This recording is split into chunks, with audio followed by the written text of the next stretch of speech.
It's Wednesday, August 27th. This is CTV at 6. Here's what's making news tonight. Hundreds of homes evacuated, but how many have burned in wildfires? New Brunswick stands out for not covering the shingles vaccine. A fair weather mix of sun and cloud through late week with some showers in the weekend forecast. Live from our Maritimes News Center, this is CTV News at 6. Here is Todd Battis. Good evening. 500 properties have been evacuated in Annapolis County. Most homeowners don't know whether their place escaped destruction, and the wildfire continues to grow. CTV's Jonathan McGinnis reports. 2 weeks now, and the Long Lake fire burns as strong as ever. Our current status is we are still sitting in a state of out of control. Our current size is 8,278 hectares. More than 500 homes have been evacuated. With assessments still ongoing, officials aren't ready to say how many structures have been damaged or lost. I don't have the complete list of numbers.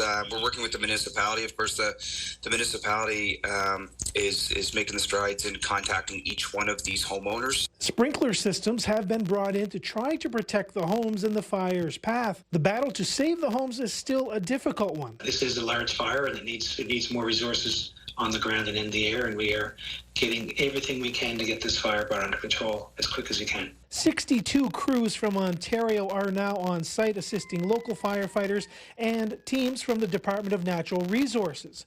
9 helicopters and 6 fixed-wing aircraft are also involved in the effort.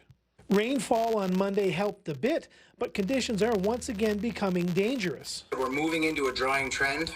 We are currently sitting in very serious drought conditions, so the fuel is dry and is ready for combustion. Warnings remain in effect in Annapolis County, where the smoke is significantly reducing air quality. Advisories have also been issued for Halifax and Halifax County West, as well as Hants, Kings, and Lunenburg counties. And Todd, those evacuation orders are still in place.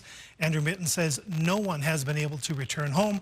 The Red Cross is helping people with things like medications they didn't have time to grab as they were fleeing this fire. Yeah, a lot of them had to move quickly indeed. Jonathan McGinnis starting us off in the newsroom tonight. Thank you, John. In New Brunswick, there are now 10 active wildfires. 2 are considered out of control, and we are updating all of this constantly at our website, ctvnewsatlantic.ca. A 58-year-old man from the Shediac area has been arrested for something of particular concern in our region.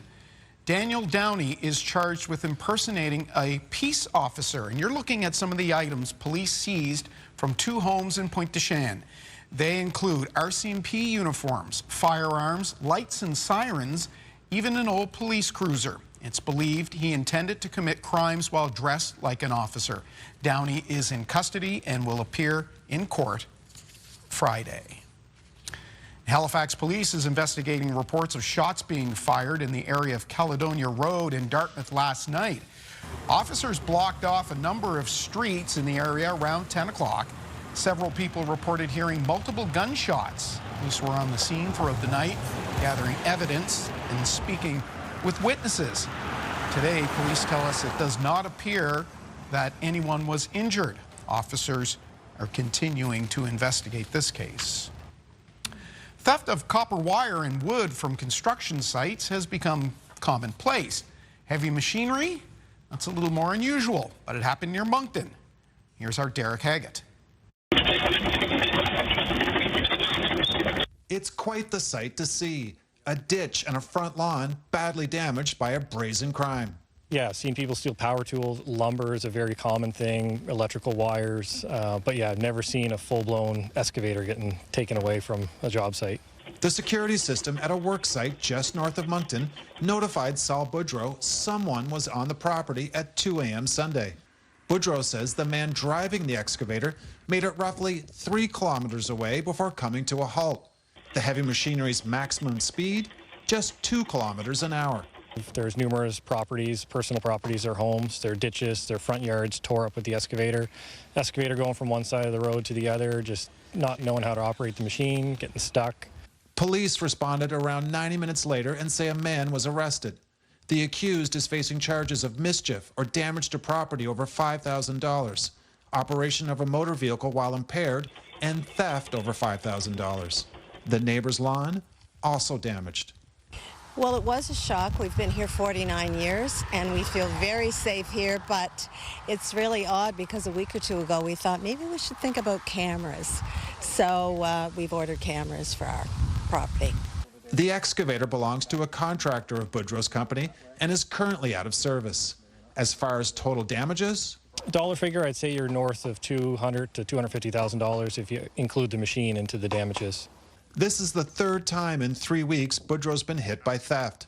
He's frustrated and particularly upset that the accused was released hours after his arrest. The accused is due in court on December 12. Derek Haggett, CTV News, near Moncton. It's sunny and 23 degrees in downtown Charlottetown as we bring in CTV meteorologist Caleb Mitchell. And Charlottetown, Caleb, one of the few places that didn't see any smoke today in the air. Yeah, at least I didn't get any reports from Charlottetown or Prince Edward Island that there was the presence of that smoke or smelling it from the Long Lake wildfire in the southwest of Nova Scotia. Air quality index as we move through tonight for most of the Maritimes, the overwhelming majority of the Maritimes is rated about 2, so that's going to be low risk. The exception being parts of the Annapolis Valley, Lunenburg County, and Halifax County, where it is rated 2, except where there is wildfire smoke present, and then those areas it's a 6 or moderate risk. Now, moderate risk actually means that you don't really have to avoid any of your usual activities, even those outside. The only thing that a moderate risk category mentions is that if you are experiencing some irritation to the eyes, the nose, the throat, then you might want to head inside. And also you might want to pay attention more to those possible symptoms if you're outside doing any strenuous activity or if you have pre-existing respiratory issues. So we do have that air quality warning still in effect for Annapolis County and air quality statements that extend up through Kings County, Hants County, Lunenburg, and western Halifax County. Winds for tomorrow are going to be more westerly, so that should be advecting or moving some of that wildfire smoke in the vicinity of those regions still. As we take a look at things on radar and satellite, there isn't really much hope for a round of rain or showers to really clear that smoke out of the air. There is a very low chance of a couple spotty showers around for the first part of this evening. That's basically expected to be a few clouds overnight. There is a low pressure system that's hanging off the Atlantic coastline of Nova Scotia that has a decent amount of rain and showers with it, but it is going to hold off towards the east, so we won't be getting into that wet weather.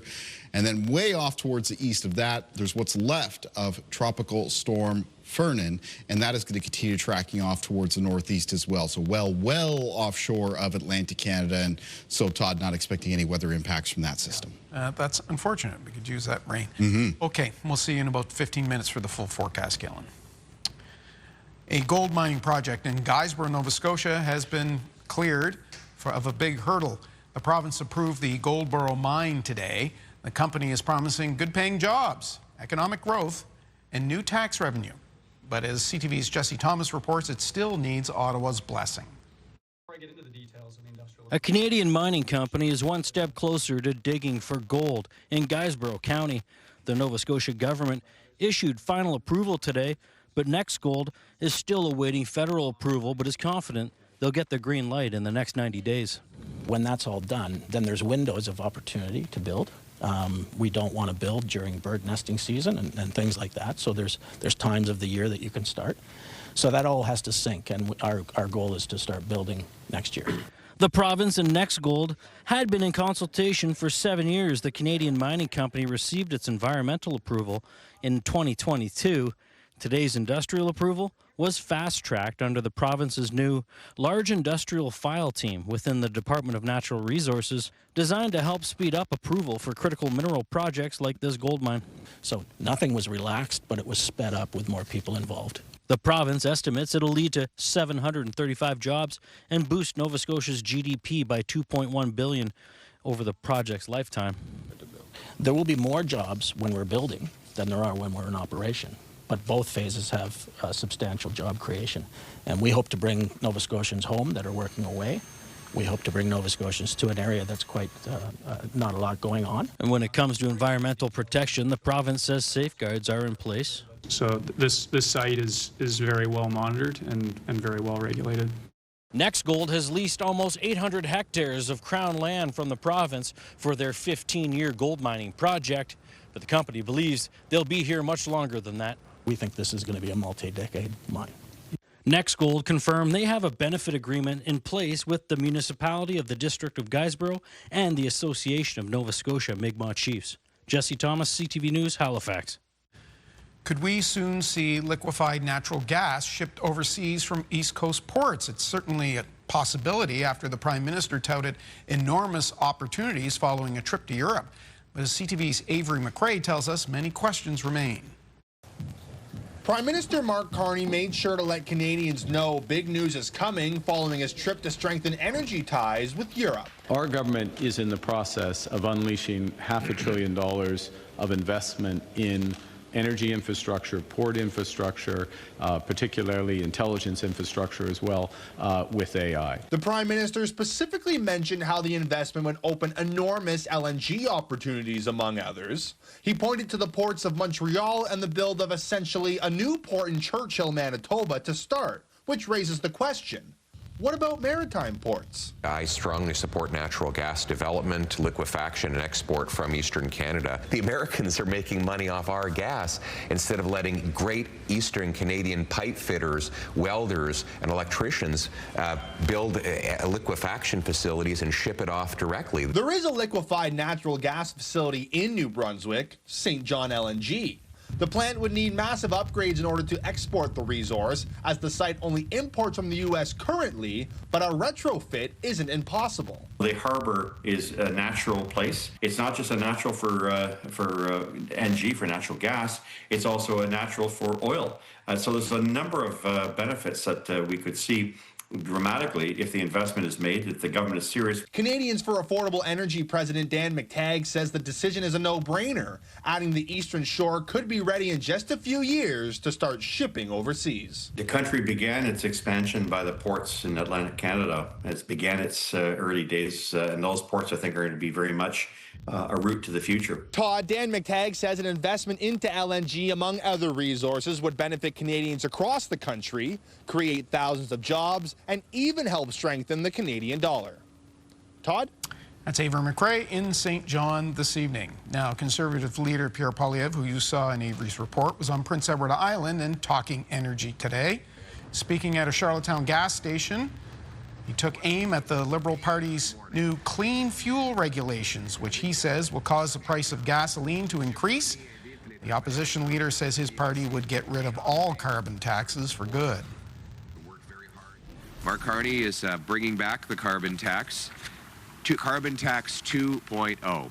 He calls it the Clean Fuel Standard, Clean Fuel Regulations.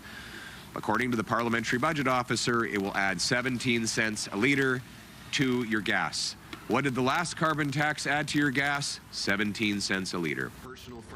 Poilievre also criticized the Carney government for their handling of inflation. While in Charlottetown, Poilievre attended the funeral of former Island Conservative MP Gail Shea, who was laid to rest today. With the fall semester looming, Dalhousie University's Board of Governors is offering to end the week-long faculty lockout if the union accepts arbitration. More than 1,000 full-time professors, librarians, and counselors have been locked out following a failure to negotiate a collective agreement. They've been offered a 2% wage increase for the next 3 years. The union wants a 7% wage increase in the first year, followed by 4% increases in the second and third years. Today, the university's bargaining team offered an invitation to arbitration, which, if accepted, would end the lockout. The fall semester is to start next Tuesday. You've likely seen the TV ads for the shingles vaccine. They describe the ugly symptoms of that disease that typically affects the people in the 50-plus age group. New Brunswick will soon be the only Atlantic province without a publicly funded vaccine program. CTV's Nick Moore explains. On Monday, Newfoundland and Labrador will begin to offer free shingles vaccines to residents 65 and over and immunocompromised residents between the ages of 50 and 64. In May, Nova Scotia's provincial government introduced a free shingles vaccine policy for ages 65 and older, and last September, Prince Edward Island's provincial government lowered the age eligibility for free shingles vaccinations to 50. There is no public coverage in New Brunswick. St. John pharmacist Jennifer Wellings-Gallant says demand is high and many in the province are paying out of pocket for it. But some people just can't. It's $200 a shot, and you have to get 2 shots. Wellings-Gallant supports having public coverage in New Brunswick, calling it effective for not only preventing the painful skin infection, but also the severe complications that can come from it. Actually, I have a patient, I think he's 90. He's had symptoms for a year. It can affect the eye as well. It can actually cause blindness if you get shingles in the eye. If you get shingles, your chances of a recurrence are very high. That means you're going to be going to your pharmacist, primary care physician if you have one. You may end up in hospital to get the care. Laura Tamblin-Watts is the president and CEO of CanAge, a national seniors advocacy group, and says a publicly funded vaccine program would save time and money through prevention. So many things in our healthcare system are very hard and very expensive to do. Not this. All this government would have to do is agree to fund shingles like every other Atlantic province and would see immediate savings in our healthcare systems. New Brunswick's Department of Health did not have a response to our request for comment by News Time. Nick Moore, CTV News, Fredericton. Get the Maritimes top stories, breaking news alerts, and watch live. Download the CTV News app. The newly discounted feed across the Confederation Bridge have some Prince Edward Island businesses reporting a surge in foot traffic in recent weeks. The federal government cut bridge tolls to $20 and ferry fares in half. And while anecdotal, early estimates suggest there's been a jump in traffic, something one seafood market owner has seen. I don't know if it had anything specifically to do with the bridge, but I think that was one of the factors this year. We've seen a lot of other Canadians who have come into the store and are saying that they chose to vacation in Canada this year as opposed to going south. We've seen a lot of American tourists this summer as well. Businesses in the Borden-Carleton area are also seeing more cars and trucks rolling on and off the Confed Bridge lately. Tourism PEI says it'll take 6 to 8 weeks after August is over to see if the numbers indicate whether the tolls brought more people to the island. Well, after weeks of hot, dry weather, Nova Scotia finally saw some rain on Monday.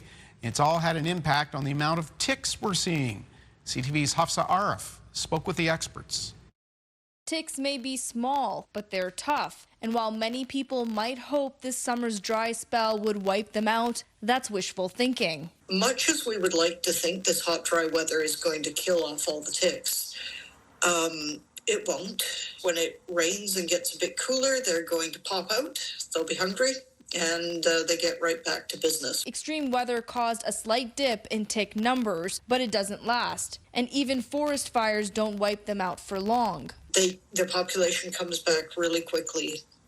Ticks are moved around by the wild mice, by ground foraging birds. They can also hunker down and survive tough conditions. But this retired zoologist says this summer's drought has taken a toll, especially on young ticks. Once the relative humidity gets down below around 80%, and which we've been running very much drier than that, we get major mortality in those larvae. So essentially they become inactive. But Monday's showers, at least for ticks, was a welcome relief. If you put yourself in the mind of a tick, the drought is over.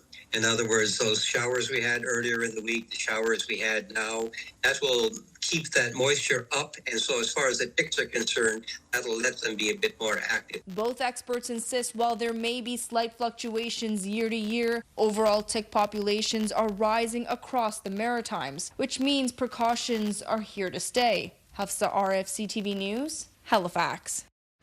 Time for our first break tonight. Still to come, just a few clouds, some patchy fog around the region. Kayla Mitchell returns with all the details. But next, time to brighten up the barn. Lacrosse is kind of like the forgotten sport, and it's the fastest growing sport. A cold, old rink might be getting a new look, and sports are happy to have it come.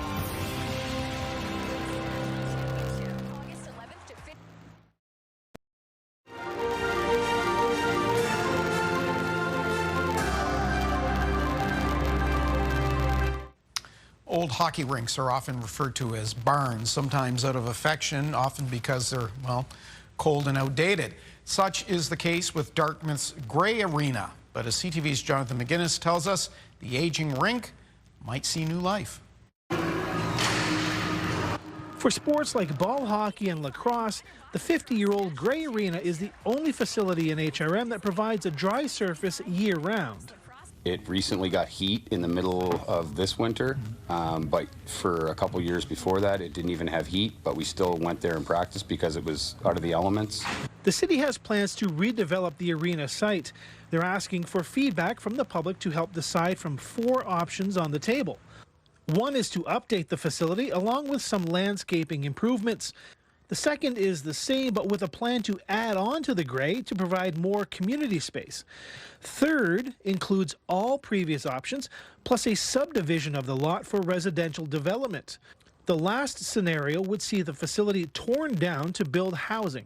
I don't want to prejudge public consultation too much, but I'm really interested in making sure that we've explored the possibility of what this place can be to really enhance things in Dartmouth North. Area Councillor Sam Austin says a facility like the Grey Arena serves a purpose in the community. Recreation fills a pretty vital municipal role. It's how you build community. It's how you keep people healthy, both in mind and body. It's vital, very vital. That's because the Grey is used by Lacrosse Nova Scotia and at least 5 of its associations.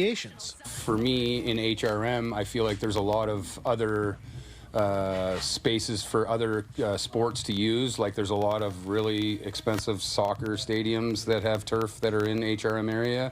Lacrosse is kind of like the forgotten sport, and it's the fastest growing sport. HRM's citizen survey is open now. People can fill it out until September 19th. Jonathan McGuinness, CTV News, Dartmouth. Thank you, John. Doing double duty tonight. Still to come, fair and breezy weather for Thursday. Kalen Mitchell has the details in his full forecast after this.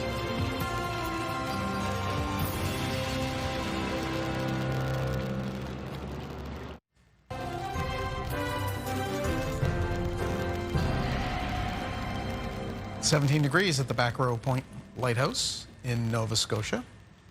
Coastal wind keeping temperatures a little bit more moderate there. Yeah, absolutely. A little bit of a southwest wind today that is a little bit more onshore around Back Row Point and many areas of the Atlantic coastline of Nova Scotia. All right. Temperatures held down a little bit. So 17 degrees on the coast as we go out to the west. Yeah. Very different story. They have not had much of a summer in Calgary. Boy, they are getting it now in our old stomping grounds of Edmonton. That's right. It is hot. Big ridge building up in the jet stream, and that has sent temperatures soaring in western parts of Canada. As we take a look at our national weather conditions. So taking Edmonton right now, 32 degrees, 32.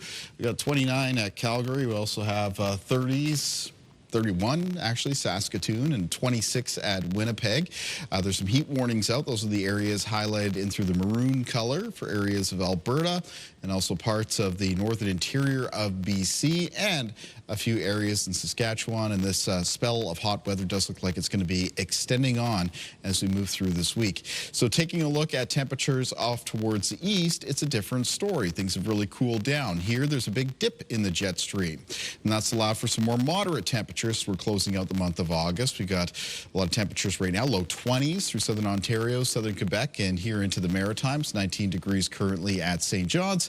Here's a look at that jet stream pattern. You can see that big ridge out in the west and that dip or that trough out in the east. Taking a look at our timeline for cloud cover and precipitation for tonight. This evening, partly cloudy conditions, very low chance of a couple very light spotty showers, and those, if there are any, will be coming to an end as we head towards midnight. The overnight, a few clouds and some patchy fog. Tomorrow morning, fog patches should dissipate quite quickly in the morning hours. The afternoon, mostly sunny to a fair weather mix of sun and cloud. Low chance of some isolated showers for Nova Scotia, especially around northern and eastern parts of the province, so including the North Shore and Cape Breton. Winds for tomorrow will be out of the west, and they'll be sustained 10 to 20 kilometers per hour with some gusts between 20 and 40 kilometers per hour. We talked about this a little bit earlier, but that will be moving some of the Long Lake wildfire smoke from its location in Annapolis County through other parts of Annapolis County, and then towards Lunenburg and Halifax County. So don't be surprised if you can smell some of that smoke in the air, even around Halifax again for tomorrow. Low temperatures in the forecast for tonight. Most lows will be falling into the high single digits and the low teens. A little bit cooler than that in the northwestern corner of New Brunswick, where some lows fall between around 7 and 11 degrees. And then high temperatures in the forecast for tomorrow, around 22 for Edmundston and Grand Falls, and 23 for Bathurst, 25 for Miramichi. Fredericton tomorrow with a high temperature near 25 degrees, 23 at Campobello, 22 at Grand Manan, 25 at Sussex, and for Moncton in the southeast. Prince Edward Island with high temperatures on Thursday between 21 and 24 degrees with a mix of sun and cloud. West winds 20 gusting to 40 kilometers per hour. It's mostly low to mid-20s for eastern areas of Nova Scotia, including Cape Breton, the North Shore, and the Eastern Shore. Northern and central areas of Nova Scotia, very similar high temperatures to what we had today. So it's mostly a range of 21 to 24 degrees. And the southwest of Nova Scotia for tomorrow, most high temperatures for the valley will be around 24, 22 at Digby, 24, 25 degrees around the south shore of the province, except for coastal areas in the southwest, 19 degrees at Yarmouth and Barrington. In the 7-day outlook for New Brunswick coming up on Friday, it's a mix of sun and cloud. High temperatures mostly in the low 20s, and then showers in the forecast for Saturday. Isolated showers on both Sunday and Monday, so it's about a 30% chance of a shower for any given community. Then a mix of sun and cloud on Tuesday and Wednesday of next week, trending to be a little bit warmer, maybe some high temperatures around the mid to high 20s. For Nova Scotia in the forecast, a mix of sun and cloud on Friday, and then showers expected on Saturday. After that, on Sunday, a mix of sun and cloud with a chance of showers on Monday, a mix of sun and cloud for Tuesday and Wednesday of next week. And for Prince Edward Island coming up for Friday, mix of sun and cloud, highs near 24 degrees. Showers in the forecast for Saturday with a high near 22. 24 on Sunday, followed by a chance of showers on Monday with a high near 22. And then mid-20s in the forecast for Tuesday and Wednesday of next week, a mix of sun and cloud both days, Todd. All in all, not a bad long weekend. No, not too bad. All right, we'll see you at the end of the show. Next, a survey shows that snowbirds may be thinking about selling off their southern nests. We'll talk about that. And Katie rocks it 90s style on the scene. I'm Katie Kelly. Tonight on the scene, Creed is back and bigger than ever. The multi-platinum rock band is reuniting and bringing their tour to Halifax this weekend. I'll be chatting with one of the bandmates to talk about the comeback, the classics, and what fans can expect on the scene. Mornings with Crash and Sarah Betts. Can't even trust your friends anymore. Almost got scammed. Yeah, that tomorrow morning, plus more tickets to Harvest Music Festival.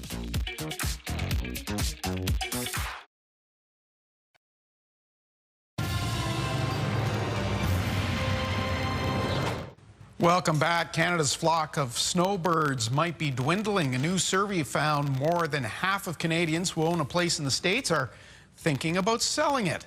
Matt Hansberger is president of Royal LePage Atlantic. Royal LePage compiled the report. Always good to see you, Matt. You too, Todd. Pleasure. I suspect this has a lot to do with the current tension between our two countries. Is that the case? The Buy Canadian movement goes to the housing market all of a sudden. You're absolutely right. I think that the political environment down there is one that there's a lot of Canadians who are just deciding they don't want to be a part of. And if they have the option, they'll come back home for their vacations. All right. What did your numbers find about how many are thinking about unloading their American property? Yeah, I think the survey suggests that there's close to 60% of people who are considering whether or not they want to continue to own their properties down in the U.S., right? And then of those folks who are considering selling, I suppose, about 30 to 35% of them are thinking that buying some Canadian recreational property might be the next step for them. This is not new, of course. This has been going on for a year now. We heard rumblings about this this time last year, that people were going to pack up and leave their places down there. Has that been happening? Is it mostly conjecture, or are people following through? No, I could certainly point to examples in our brokerage where we've had people contacting our agents, talking to them about how they can, sell their property down south and buy a property somewhere in what is a vacation property rich province that we live in here in Nova Scotia, and in Brunswick as well. Certainly, lots of examples there. So, I can certainly point you to the agents who have dealt with exactly this type of customer. If the number of snowbirds is large, and if even, say, half, like your report suggests, are thinking about selling, is that significant enough in states like, I'm thinking Arizona, Florida, California, maybe the Carolinas, to have an impact on their real estate market? Yeah, I would say Florida and Arizona are the two. And it's not across the state, but certainly there are little pockets of Florida, for example, where there's a high density of snowbirds, Canadian snowbirds, who come down there and spend the winter. And I think it's, there's enough there that I think it is impactful on their market that you'd see inventory grow.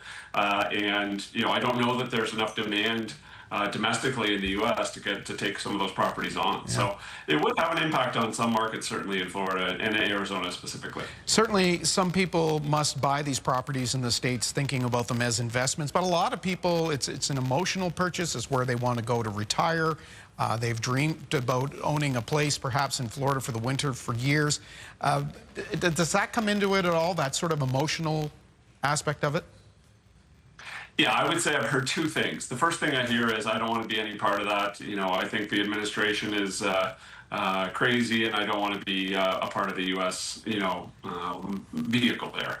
And then on the flip side, I've heard a lot of people say, it doesn't affect me. It's not something that I'm going to allow to affect, how I retire, because a lot of times these are people in the tail end of their career or into retirement. And so they've just kind of dug in their heels and said, I'm not going to allow this to ruin the vacation portion of my year or the retirement part of my life. And so, you certainly get the two extremes in terms of opinions down there. Okay. But it's quite interesting to see how many would repatriate. Yeah, well, let me ask you, based on that, let's say you're not terribly concerned about the political climate, or you think things will eventually return to something akin to normal. Is there an opportunity to take advantage here and perhaps get a deal? Yeah, I think so. Honestly, I do. I think that there's deals in the real estate market in general, and this is just another pocket where you could potentially find a little, softness in demand versus the amount of inventory that would be there to take advantage of. We talked anecdotally about the condo market in Toronto, and I think there's opportunity there right now. And even here in Atlantic Canada, we're seeing inventory grow in some areas that, has been a little bit of a breather on the price increase that we've seen so dramatically over the last few years. And so people have had the opportunity to get into a more, let's call it, regular market. Let me ask you about that. Here in the Maritimes, what does the fall look like if you were to gaze into your crystal ball? Yeah, like I looked at HRM most specifically, on a regular basis, and we're slightly ahead of last year as a board in terms of the number of transactions that have happened. And by slightly, I mean, less than a couple of percentage points. We're up very slightly again in average price, and I would just expect the year to continue out in that same vein. We had a slightly busier summer than I thought we might. But we're hoping a little bit of that momentum carries on into the fall. But it's a very kind of normal operating environment right now. It's less likely you're going to be in a competing situation for a property, except for maybe that very first-time home buyer market. So you have time to make a decision. You have time to go view some properties. As a seller, you can still put your house on the market and expect it to sell in a reasonable amount of time if you've got the right price on it. So, kind of a normal operating environment, which is very healthy for us. We haven't had that in some time. We certainly haven't. And Matt, that's good to hear. Appreciate your time tonight about buying property, whether it's here at home or down at the States. And they're interesting numbers, and thanks for explaining those to us. My pleasure. Happy to help. We'll see you again soon. We'll take a break, and we'll see you after the break.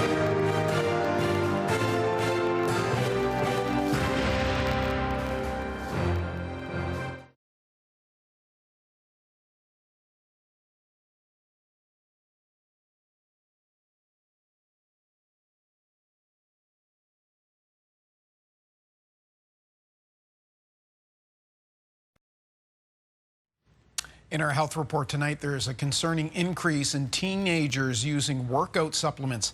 CTV's Stephanie Seacos has that and more in tonight's edition of The Lifeline. Researchers say pediatricians, family doctors, and parents need to learn more about what kind of performance-enhancing substances kids are using when they work out or play sports. Nearly a fifth of Canadian pediatric specialists surveyed say they saw adolescents who needed medical attention due to dietary supplements or performance drugs over the previous year. The majority of cases were boys, and more than half of them were between 13 and 15 years old. Researchers say the use of whey protein, creatine, and pre-workout mixes, as well as illegal drugs such as anabolic steroids, has been on the rise.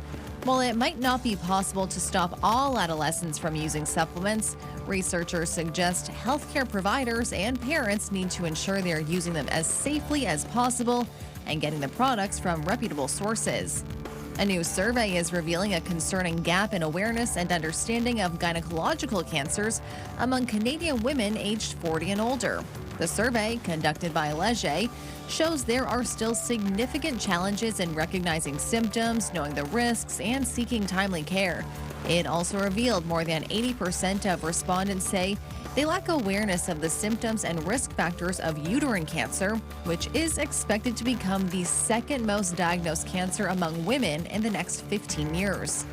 A new report on workplace morale has coined a new term, describing burnout and stress. Quiet cracking comes before quiet quitting. The report found more than half of employees experience quiet cracking, a feeling of workplace unhappiness that leads to giving less effort and doing the bare minimum while at work. The authors say both quiet cracking and quitting are responses to extensive burnout and workplace stress. With health and medical news, I'm Stephanie Seacos for The Lifeline.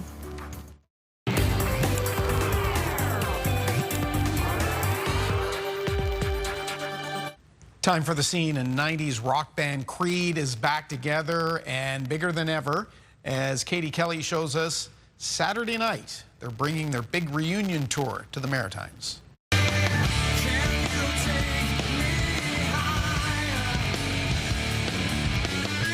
Creed broke through in the late 90s, becoming one of the biggest rock bands of the era, before splitting up in 2004. Guitarist Mark Tremonti has been there since the start and says their reunion has been nothing short of a rock revival. It's been way beyond our wildest dreams. It's at this point, I think we've all seen that it's bigger than it's ever been, even back when, we were all over the radio. So it's a dream come true. Time has passed, but on stage, the band says it feels just like old times. Yeah, it's like riding a bike. It's, we still feel like we're in the college days when we're on stage. It's after we get off stage that we feel like, we're a little older now, but can't party as much as we used to, but it's, we take out that party on the stage.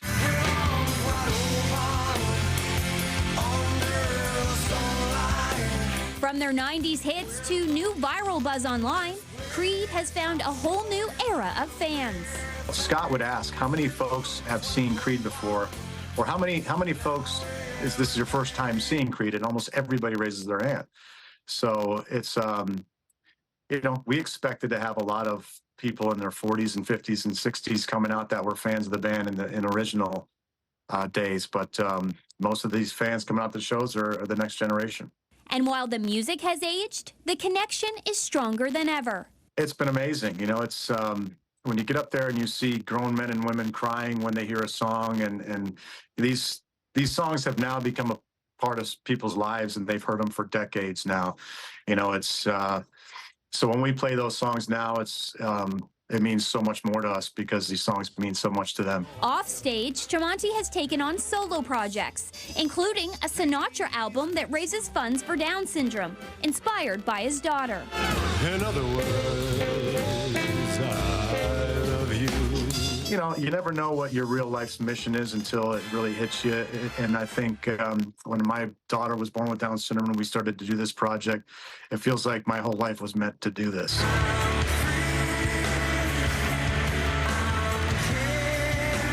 But this weekend, it's all about Creed, and Halifax is in for a show. 5 guys giving it their best. You know, these crowds have been absolutely insane on this tour, so it's going to be a good, energetic night. I think, you know, every band on stage is going to please everybody. So it's a great night. Everybody leaves really happy. All the reviews from just fans online have been tremendous. So I think you're in for a good time.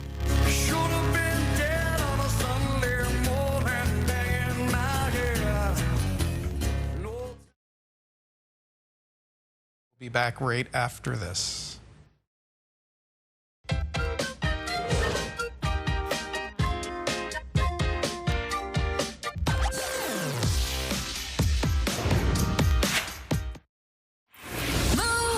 Mornings with Aaron and Peter. 60 seconds, 10 questions. If you can pull that off, you're going to win $1,000. Join us every weekday at 7 a.m. for the $1,000 Minute.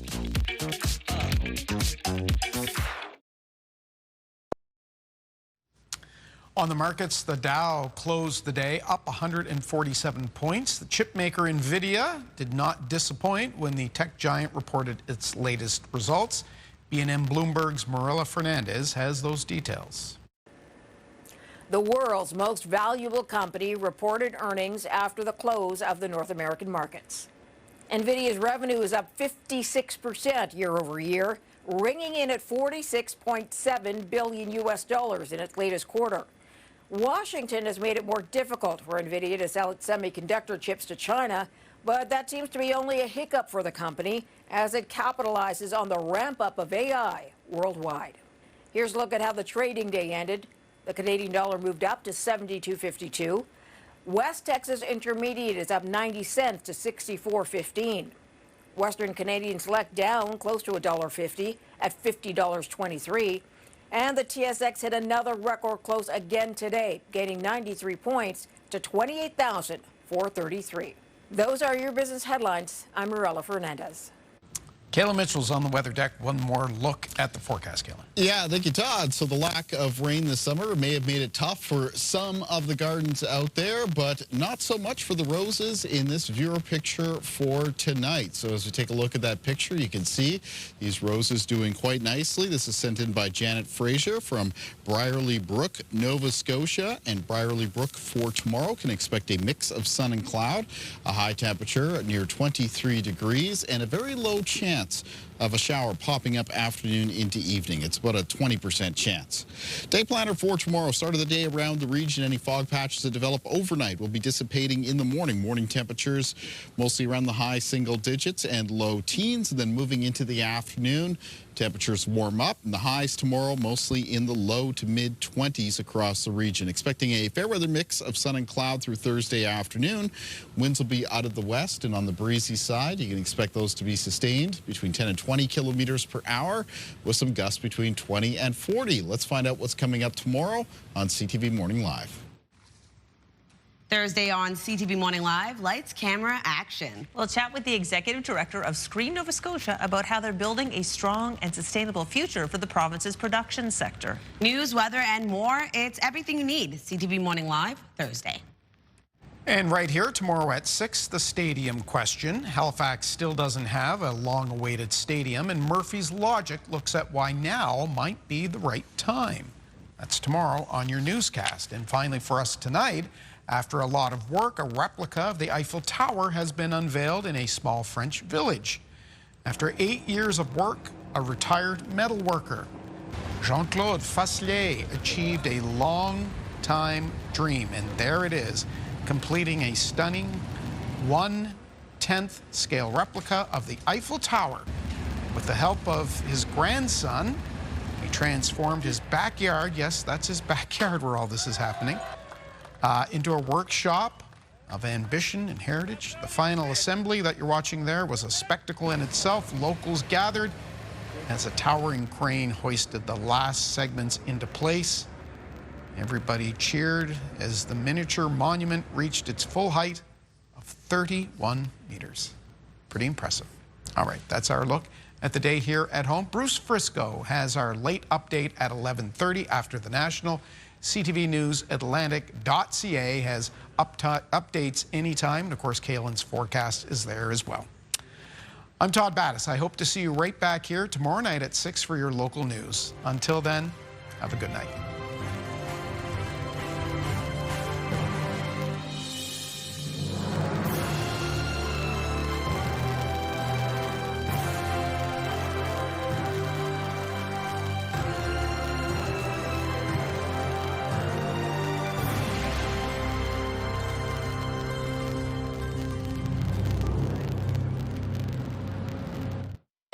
CTV News, the Maritimes' #1 newscast.